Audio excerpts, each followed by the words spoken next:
Hi friends.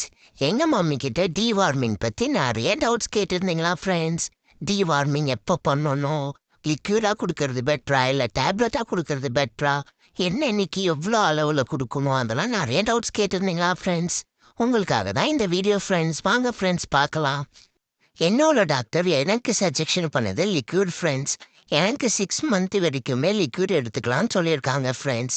உங்கள் doctor என்ன suggestion பண்ணுறாங்களோ அதை எடுத்துக்கோங்க ஃப்ரெண்ட்ஸ். ஏன்னா ஒரு சில டாகுக்கு 3 மந்த்ஸ் வரைக்கும் தான் லிக்விட் கொடுப்பாங்க. அடுத்த 3 மந்த்ஸ்க்கு டேப்லெட் தான் ஃப்ரெண்ட்ஸ் கொடுப்பாங்க. எனக்கு 6 மந்த் வரைக்குமே லிக்விடே எடுத்துக்க சொல்கிறாங்க ஃப்ரெண்ட்ஸ். ஏன்னா லிக்விடாக எடுத்துக்கும் போது கொஞ்சம் டேஸ்டியாக இருக்கும், அதனால சாப்பிட்ருவாங்க ஃப்ரெண்ட்ஸ் பெட்ஸ் எல்லாமே. டேப்லெட்டாக இருக்கும்போது கொடுக்கறது கொஞ்சம் கஷ்டமாக இருக்கும் ஃப்ரெண்ட்ஸ். அதனால தான் லிக்விடை மேக்ஸிமம் ப்ரிஃபர் பண்ணுவாங்க. அடுத்து எத்தனை நாளைக்கு ஒரு தடவை கொடுக்கணும்னு கேட்டிருக்கீங்க ஃப்ரெண்ட்ஸ். 6 மந்த் வரைக்கும் 15 டேஸ் ஒன்ஸ் கொடுக்கலாம் ஃப்ரெண்ட்ஸ். ஸோ 2 to 3 வீக்ஸ்லேயே கொடுக்கலாம். ஆனால் 15 டேஸ்க்கு ஒன்ஸ் கொடுக்கறது நல்லது ஃப்ரெண்ட்ஸ். ஸோ இதில் எவ்வளோ அளவு கொடுக்கணும்னா 1 kgக்கு 1 mlன்ற மாதிரி இந்த லிக்விட் கொடுக்கணும் ஃப்ரெண்ட்ஸ். 6 மந்த்துக்கு அப்புறம் அடல்ட் டாக் ஆகிடுவாங்க ஃப்ரெண்ட்ஸ்.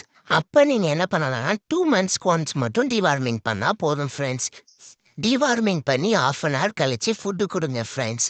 அவங்களோட பூப்பில் எல்லா வார்ம்ஸும் வந்துடும் ஃப்ரெண்ட்ஸ்.